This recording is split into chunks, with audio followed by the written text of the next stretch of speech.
ইনশাআল্লাহ। তো আল্লাহ রাব্বুল আলামিন এখানে একটা কৌশল করলেন, আল্লাহ পাক রাস্তাটাকে লম্বা করে দিলেন। সে তওবার জন্য যতটুকু এসেছিল এই রাস্তাটাকে আল্লাহ পাক লম্বা করে দিলেন ওই রাস্তার চেয়ে যে রাস্তাটা থেকে সে যাচ্ছিল। আল্লাহ পাক কৌশল করে তাকে মাফ করে দিলেন। আল্লাহ পাক ফেরেশতাদেরকে বললেন, রাস্তাটা পরিমাপ করে দেখো কোন রাস্তার পরিমাপটা বেশি, সে যেখানে যাচ্ছিল সেটা না তওবার রাস্তা। তো তওবার রাস্তা লম্বা বেশি দেখালো, এতে করে আল্লাহ পাক তাকে মাফ করে দিলেন। আলহামদুলিল্লাহ, আল্লাহ পাকের দয়া। একজন মহিলা ব্যভিচারিণী, ব্যভিচার বোঝেন তো? আমি আবার আপনাদের ভাষা খুব একটা বুঝতে পারছি না। তো জিনা তো বোঝেন, হারাম সম্পর্ক, কাছে আসার গল্প শুনেছেন?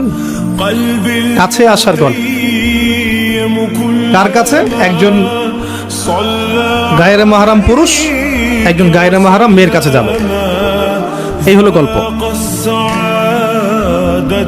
জিনা, ব্যভিচার। একজন ব্যভিচারিণী মহিলা একবার এক কুকুরকে পানি পান করিয়েছিল।